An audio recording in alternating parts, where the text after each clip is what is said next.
All right, we'll go ahead and get started. What I'm using is I have the whiteboard up on my iPad, and I can write out the things that need to be written out and then talk you through some of the things that need to be talked through. And what I'm going to ask is, since you're here and we're starting, and I am recording this, so you'll actually have access to the video content after it becomes live. I just want to know what questions do you have? What did you miss? What do you need clarification on? And we'll get started.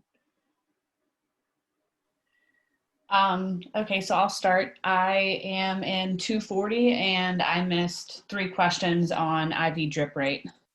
Okay. And the drop rate is going to be a good thing to review because of the fact that that also is affecting the 130 and the 220, 230 students. So that's good. So did they happen to give you your test, or do you have the practice test? So I have 3 different variations of the practice test that I continuously went over before our test, but they refused to give me the actual questions that were on the test. Professor Smutko actually said that she was going to be sending them to you and the math tutor that I'm also meeting with tomorrow. So I'm assuming, since you're asking, she didn't do that. Yeah, I didn't get that, but I will follow up with her. Let me just make a note of that so I can email her. Actually, I'll do it right now while we're live. Thank you. You're welcome. All right, well, I can at least give you some, so you said that was Professor Smutko? Yes. Okay. I will, I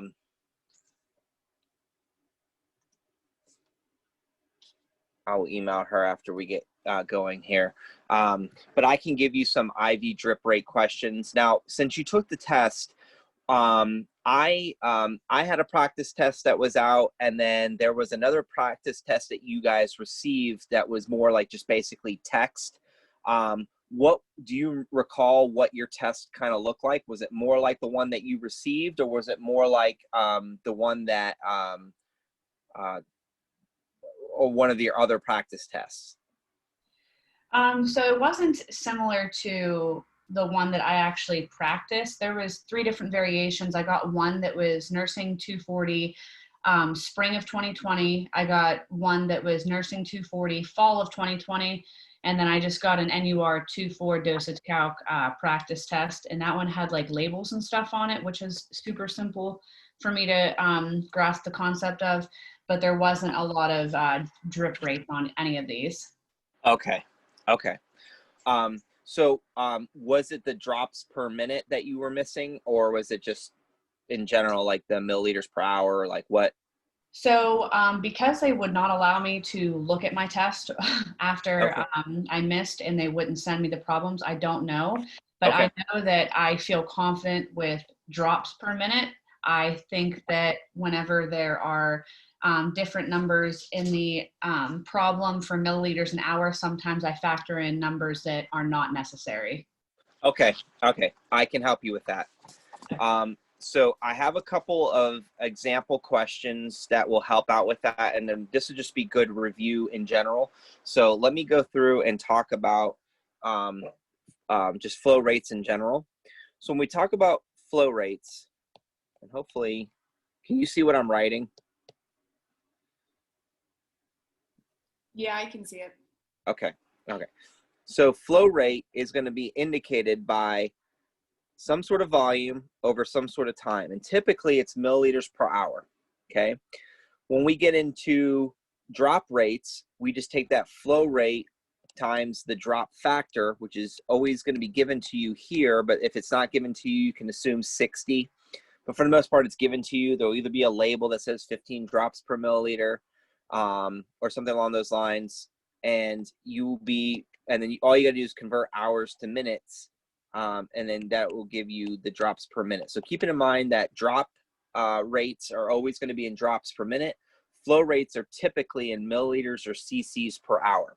Now, there's a couple of examples where there's extra information that is not necessary in order to answer the question. And one example of that is sometimes, like, there'll be a question about, I think the medication is Solumedrol. So let me see here, because I have an example of that. Yeah. So in the sample question I have is, you have a patient that is to receive Solumedrol 150 milligrams IV. It is received from the pharmacy in a 100 milliliter bag to infuse over 25 minutes. The drop factor is 10. Now, when we talk with that, first of all, do you see milligrams listed anywhere in anything that I've mentioned with flow rate? Nope. No. So when you see milligrams associated with flow rate, we just don't care about it. So don't include it.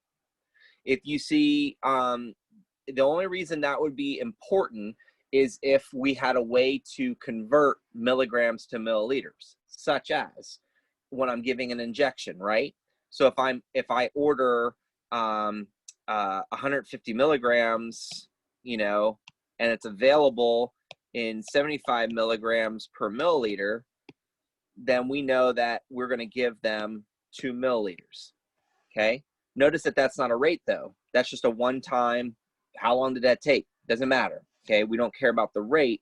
That's just where you would use milligrams. So sometimes that stuff is added in there. And what I usually say is, it's kind of like, you know, the example I like to use when I do these reviews, just because it usually will stand out, is imagine you have, you know, you're getting daiquiris versus virgin daiquiris. Does it matter that it has alcohol or no alcohol? And you could argue, yeah, it definitely matters.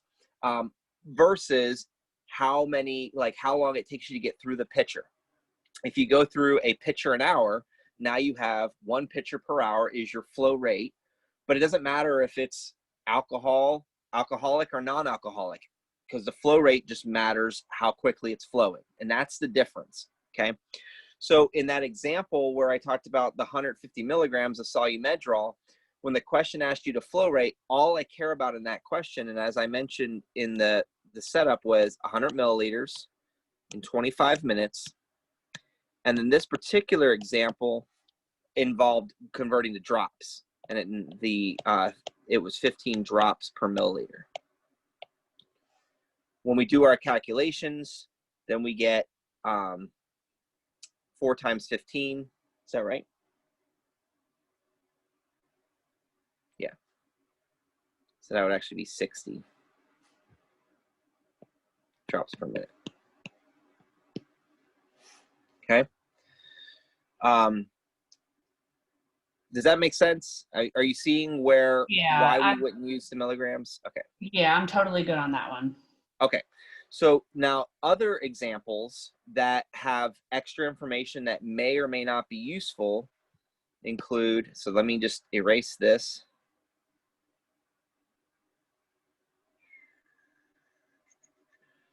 And a lot of this has to come with the, for you guys, you do the Heparin Protocol for 3rd and 4th semester. And so I have some, in the practice test that I created, there's some questions there that are kind of like the Heparin Protocol. And I'm going to go ahead and give you those. So basically, the questions would say things like, you have 0.45% normal saline, 1,000 milliliters IV with heparin, 25,000 units to infuse at 1,100 units per hour to calculate the flow rate. So the important stuff is you have 1,000 milliliters, and in that 1,000 milliliter normal saline, there's 25,000 units of heparin. And then you have it already infusing at 1,100 units per hour. Do you have this particular practice test? This is question 23 on one of the practice tests. I do, and I do understand this process, but I know what you're getting at with like the unnecessary numbers. But yes, I do have that practice test. This is the one you made? Correct. I made all of them. So okay. Yeah. So the one of them that you have was actually an old exam. Okay. And so it's hard to differentiate what what exam you have. Okay. But one of the practice tests was just an old exam. So Got it. yeah, so for me, one of the things that I find that's helpful is just putting into, just orienting the material. But I think is ultimately going to be more helpful is once I get the what questions you actually missed from Professor Smutko, and then I can go through and see where things went wrong. But if it was just, because there's usually only one question where there's like a milligrams that you should just ignore. Unless you also messed like the concentration questions where, let me just see if there's another example.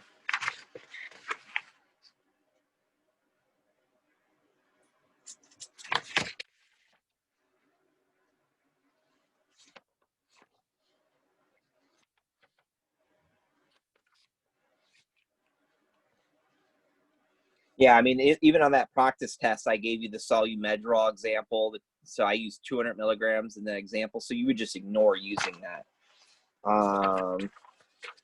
Yeah, I'm going to say, let me find out what Professor Smutko has for you so I can find out what you missed and then be a little bit more specific. Do you know if you got the Heparin protocol right?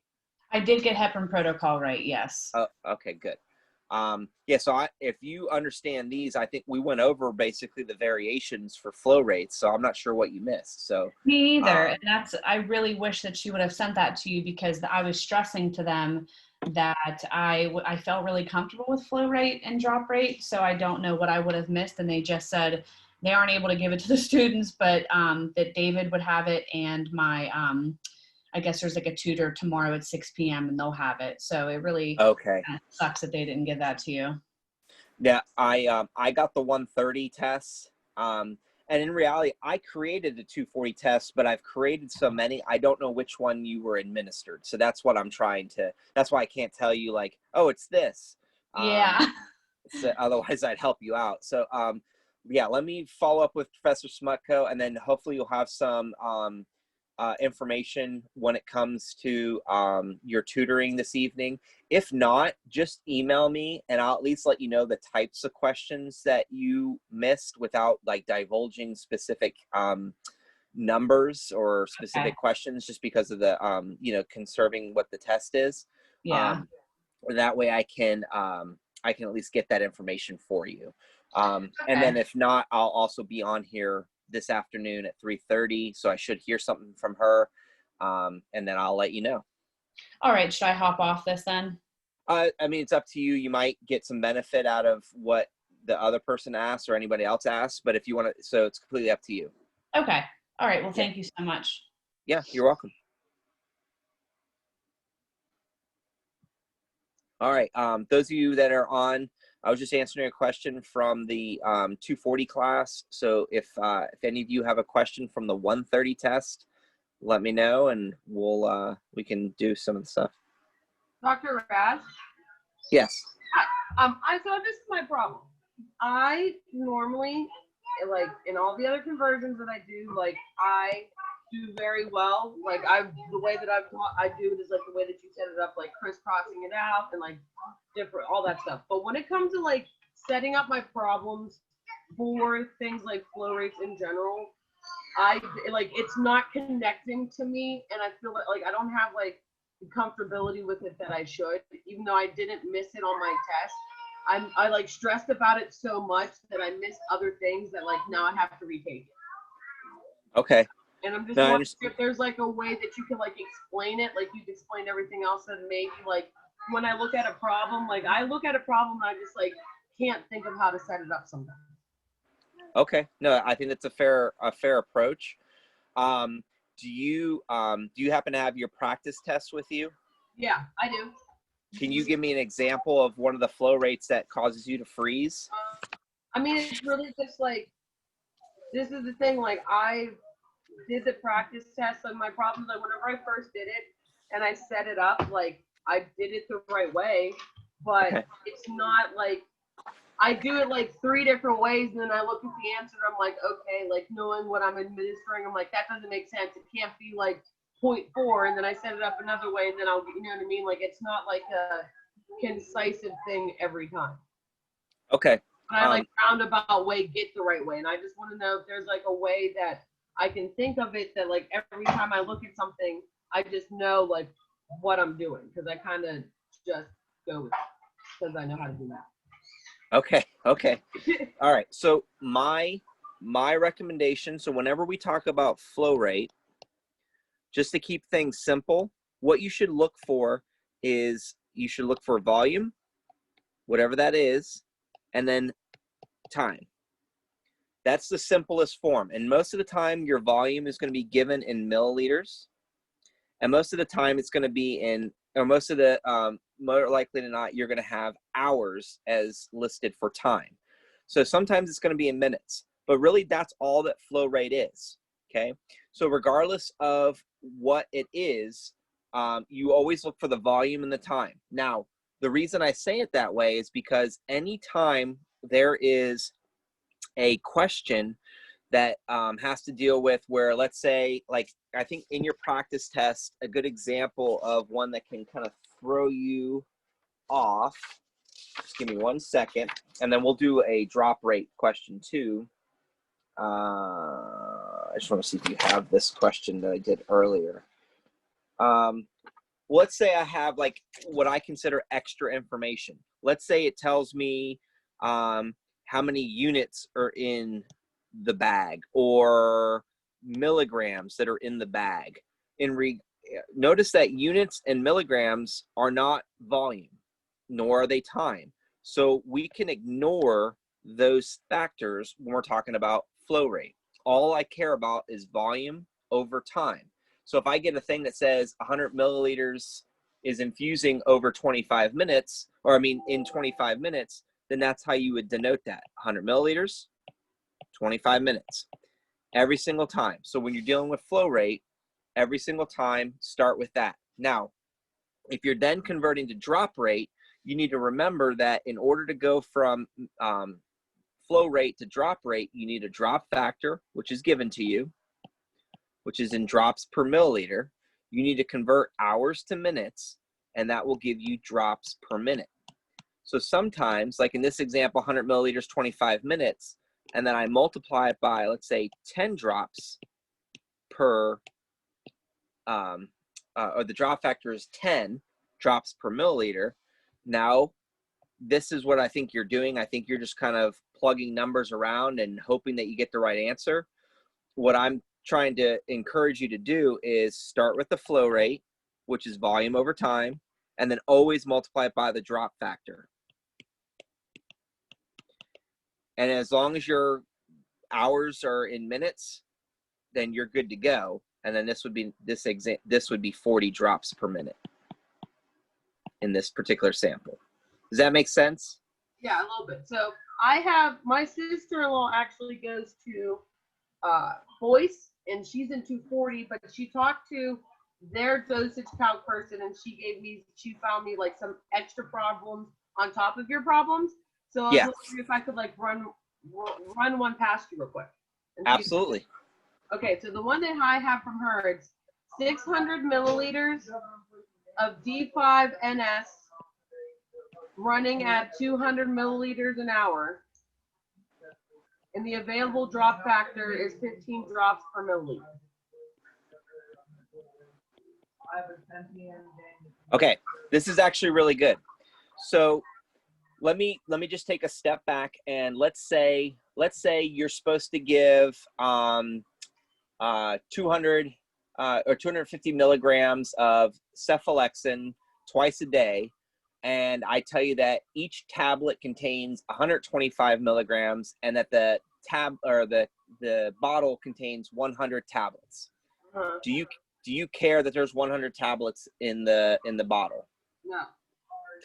So the same thing can be applied here. I don't care how big the bag is. The bag could be a liter. It could be 500 milliliters. It could be 100 milliliters. It's 600 milliliters in the example. So whenever I'm talking drop rate, I need two pieces of information. I need the flow rate, and I need the drop factor. I don't care about the 600 milliliters. Yeah. Okay. Reason being is because all that tells you is how much there is. Okay. So that's just the quantity of the bag. The flow rate's already given to you. It already told you it's infusing at 200 milliliters per hour. Now it's just a matter of doing the conversion. When you do this, one of the shortcuts I always recommend is make that into 60 minutes. 1 hour is 60 minutes, and then times the 15 drops per milliliter. And then whatever that becomes. It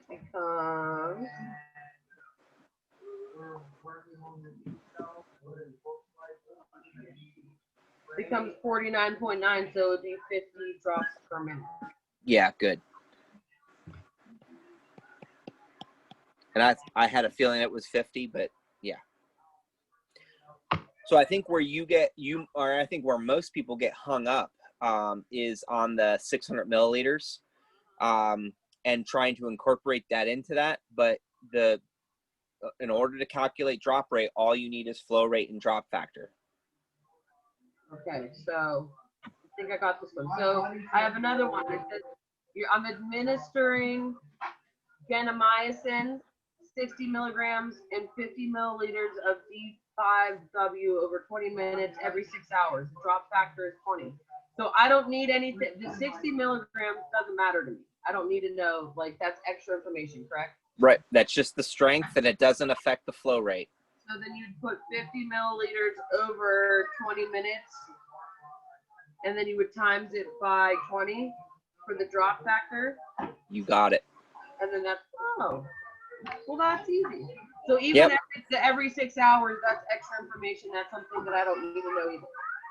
Right. So if they give you the flow rate in the question, and if it said 60 milliliters in 20 minutes, then that's your flow rate. So and then you would repeat that process every 6 hours. That's just adding extra information, telling you when to do a particular thing. I think I got it. I kind of understand. Like, thank you, because I'm one of those people that, like, if you like explain it out to me, then I can I get it a lot better than just trying to set it up myself. So thank you. I think I get it. Yeah. No, you're welcome. I'm glad that helped. Good. Any other questions while you guys are on here? And when you ask, just let me know what section or what level that you're in. Did everybody else already go while I was gone? So far, yeah. Okay, so there was actually, I think, I don't know if you saw this or not, or if she just like copied and pasted your information in this email, but there was an email with, she told me that I missed 3 questions, calculation of milliliter ratio and proportion, an IV drop factor question, and a flow rate to infuse heparin at 5 units an hour. That's all she would tell me. Oh, okay. All right. So, well, you already went over the drop factor question, and you know that you know how to do those. What may have happened is if there may have been an issue with converting hours to minutes, is my guess. Like sometimes that gets overlooked. So I feel like you probably have that. And then we already went over the units one. So like what you were just explaining would be like in where it says the nursing 240 practice test would be like questions after the Heparin protocol. So like 23, 24, 25. To make sure I have the same test in front of me that you're talking about, is it the one that says order 0.45% normal saline? Yes. So those 3 questions would be the converting units per hour to milliliters per hour. So I think when I do this practice test that I have in front of me, I have no problem solving them. Like I set them up differently than you do. I don't do cross multiplication and set them up in like that. I just do, like for number 23, what I did was I just took 1,000 milliliters divided by 25,000 units equals 0.04, and then I multiplied it by 1,100 units an hour and got 44 milliliters an hour. Okay. So you get the right answer every time you do that? Yeah. Okay, that's fine. You're doing it right. You You're just doing it a different way. I don't have just one way of doing these things. I like to let people know that. So then as long as you're getting that right, the only time that this becomes a problem is sometimes if it's written in the opposite direction. Like let's say it had said the order is 25,000 units in 500 milliliters IV normal saline, and it's infusing at 500 units per hour. How would you set that particular question up? If I said 25,000 units, 1,000 milliliters, 500 milliliters, and then it's infusing at 500 units per hour. So that one, the way that you just described to me, because it confused me right off the bat, I would probably put 2,000 units over 500 liters and then milliliters and then 500 units over X, and I would solve it that way. Okay. Over X. Let me just see. So you would have done 500 milliliters over 25,000 units. Is that right? Or the other way around? It was the other way around. Okay, so 25,000 units, 500 milliliters. And then you would put that at over 500 over X? Yeah. Okay. So what do you get when you solve that? I get, give me 1 second.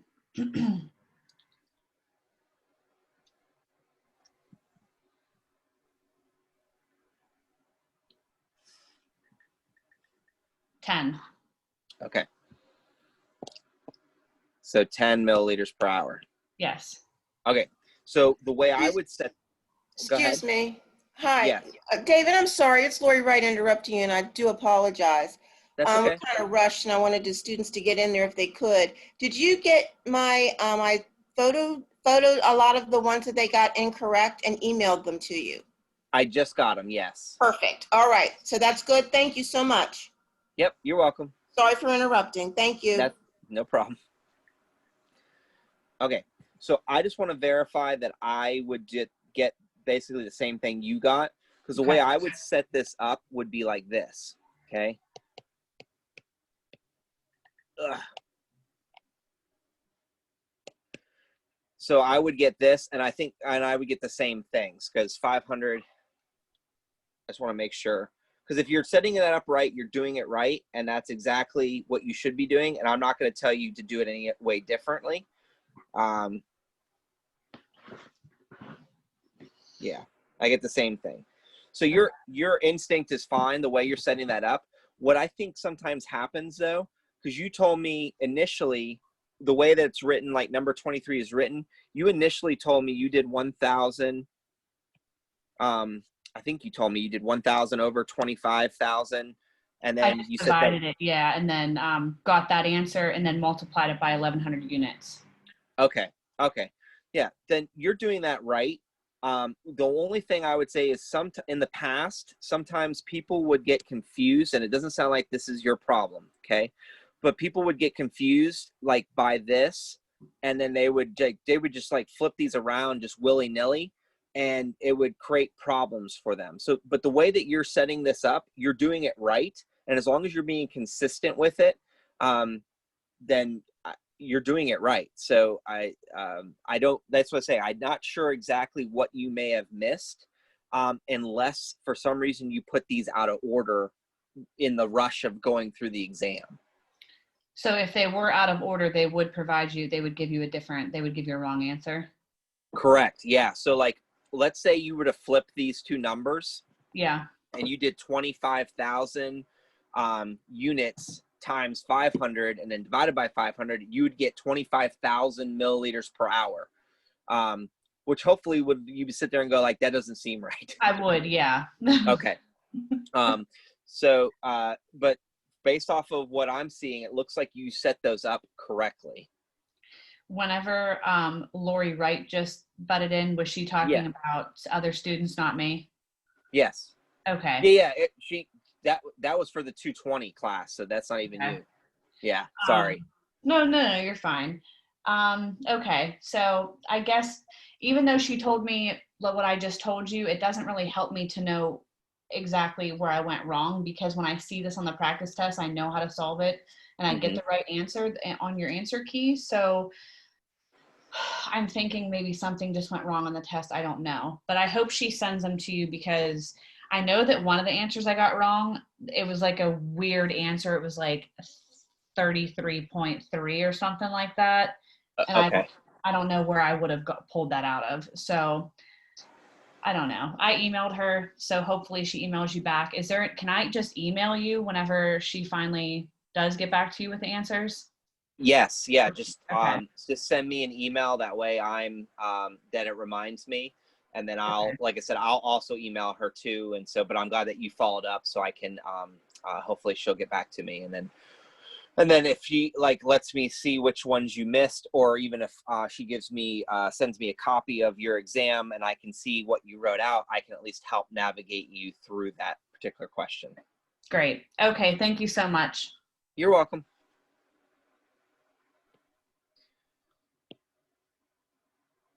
All right, any other questions?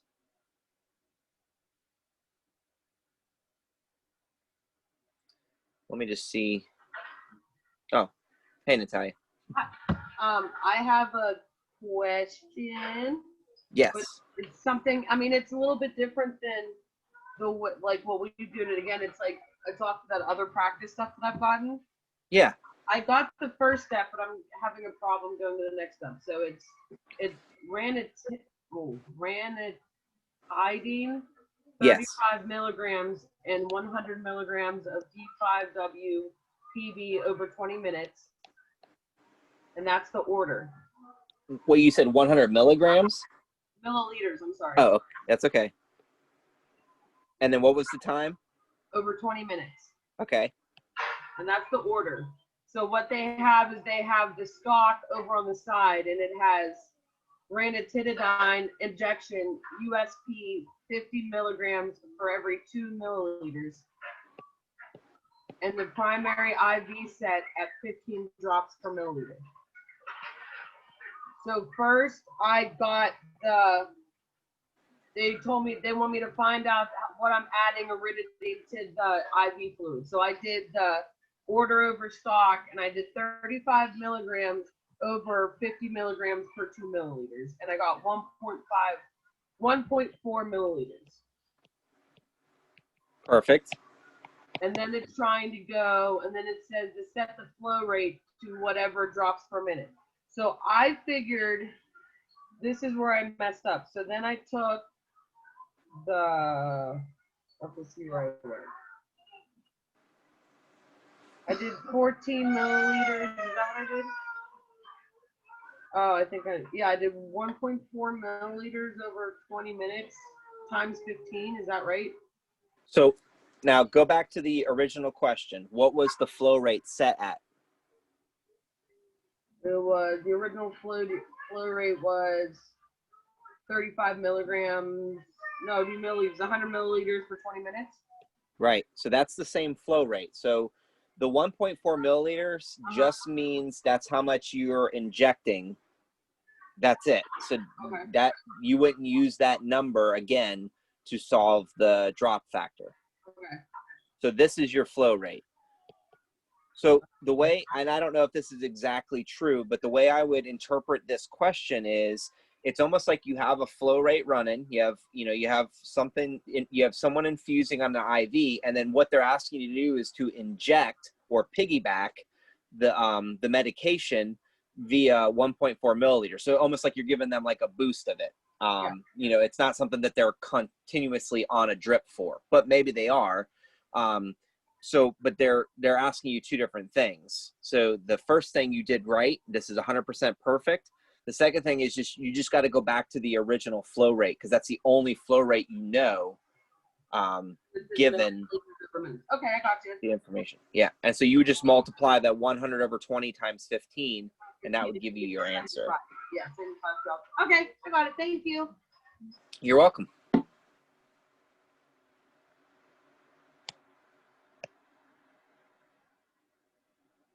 Any other questions?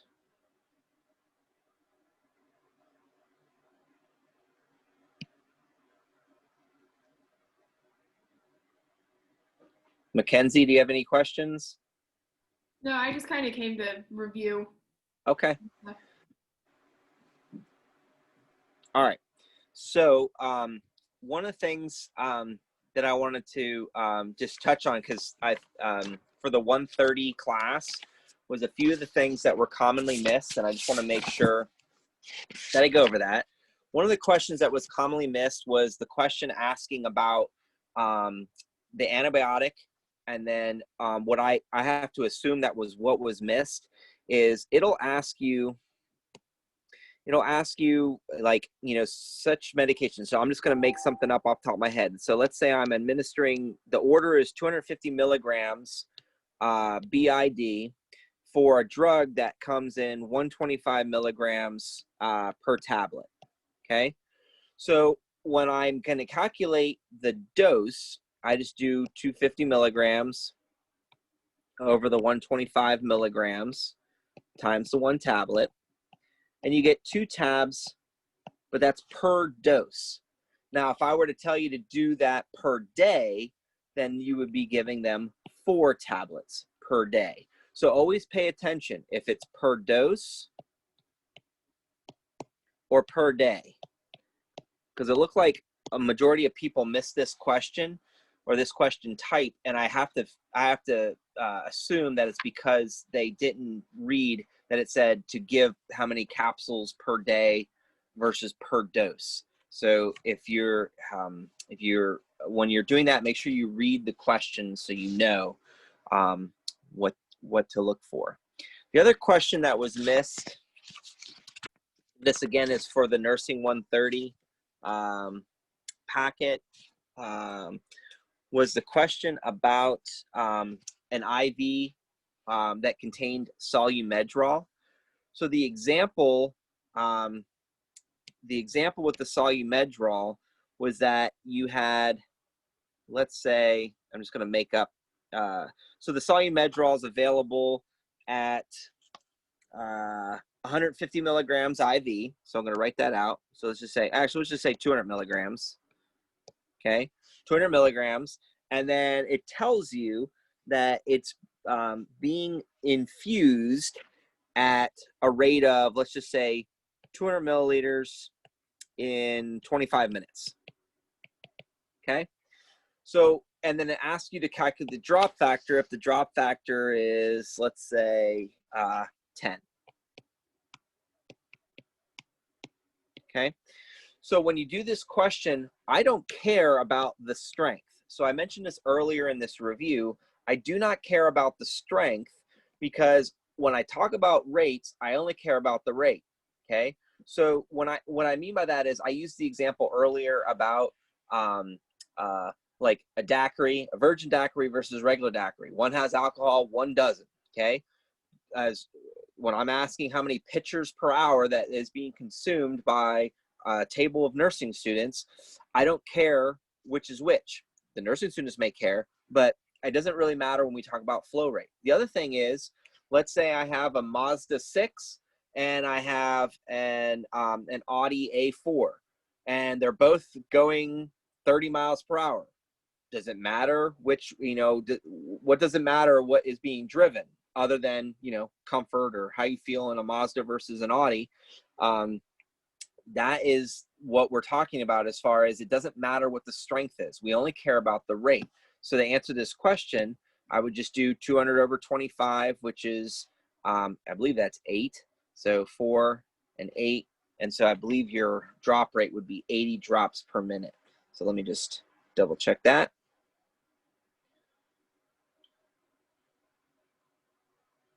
Yeah, 80. So if a little side note, if you're ever filling these out and wondering like what order to go in, I always tend to multiply across the top and then divide by the bottom. So first multiply, I can spell, and then divide. I find that is more, you'll get less decimal answers. Like you may have heard someone earlier say like they got 49.9. If you do the multiplication first and then division second, you'll actually most likely will get to what you're looking for without any decimals in the answer. But if you have like a 0.9, you can just assume that you would round to the nearest whole number. That's not a problem. All right. Let me just see here. Another question that was missed for the 130 students was one of the questions dealing with, and I think this was a rounding question because I think someone asked me about this. So one of the questions from your practice test goes over this question that was missed, which was, give me 1 second. You are ordered Pfizer pen at 350,000 units. IM stat Q6H. Using the information below, choose the strongest concentration and determine how many milliliters you will administer to the patient. So there's two things that go wrong with this question. The first thing is not choosing the correct strength, and also trying to include information that's not pertinent for solving the math. So what I mean by that is, let's say I have, or you have a table that indicates milliliters diluent added. So that's one table. And then the other table right next to it, it says units per milliliter. The units per milliliter is your concentration, okay? The milliliters for diluent added is not pertinent for solving this equation. This just tells the pharmacy or the nurse or whomever's doing this how much deionized water to add to the powder to get to whatever the units per milliliter are. So the examples were 250 or 250,000, 500,000, and then 1 million units per milliliter, okay? So when we say choose the strongest concentration is one that gives you more units per milliliter, okay? Then it says you were ordered 350,000 units to, and then your strongest concentration is 1 million units times the 1 milliliter. And I usually tell my students this: look for the number that has the least number of zeros, that they both are, you know, equivalent. So you have 4 zeros here and you have 4 zeros here. 35 over 100 is easier to plug into your calculator and you're less likely to make mistakes. And you get 0.35 milliliters. So the number one reason why people miss this question is because they try to factor in the milliliters diluent added. The second one is you try to round that to the nearest tenth. The rule is when you have a number that is less than 1, that you round to the hundredths place. I know I'm spelling hundredths wrong, but that's okay. So it's already in the hundredths place, so you leave it a B. When you have a number that's greater than 1, then you can round to the tenths place, okay? So let's say this number was 1.35 milliliters. You would round that to 1.4 milliliters, okay?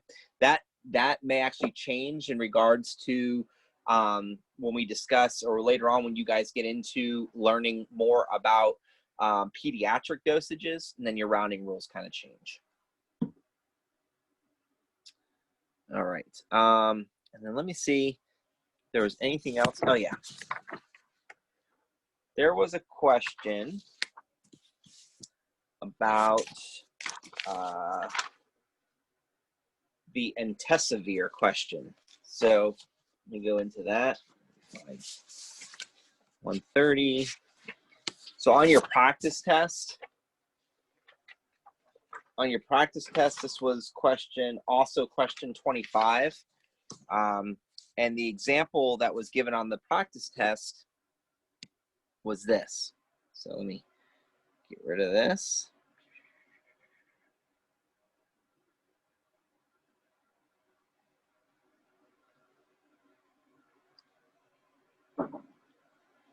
Sorry. I know there's an easier way to do this. I just like to draw my pencil around.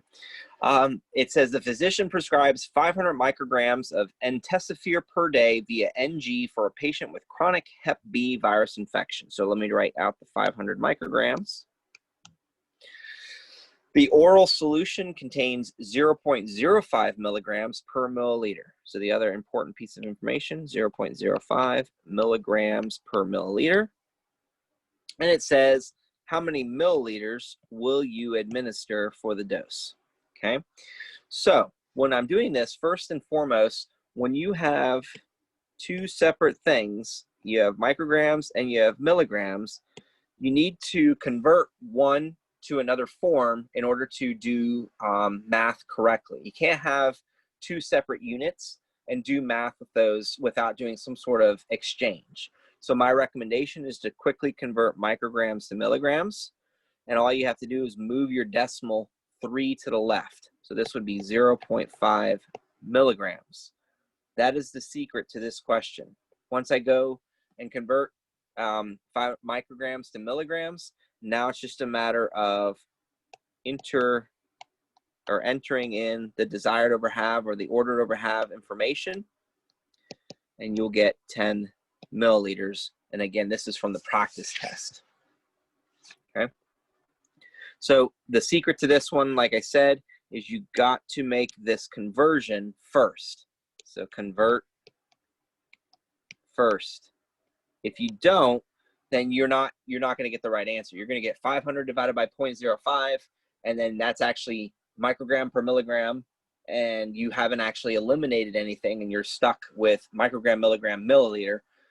So you need to have some sort of a conversion in order to do that appropriately. Okay. All right. So those were the common things that were missed on the 130 test. Do either of you have any other questions? I don't have any. I think I got it. Okay. If you do have any other questions, feel free to reach out to me via email. I'll also be doing this again on Thursday at this time at 11. And then I am doing a review for the first semester nursing students at 3:30 this afternoon. And you're welcome to hop on there if you have any questions while I'm live on a Zoom. And it's the same link, so there's no difference in the link. The link's the same. So, if you do have any other questions, just let me know. Otherwise, good luck on your makeup test, and yeah. Thank you. Thank you. You're welcome. Bye.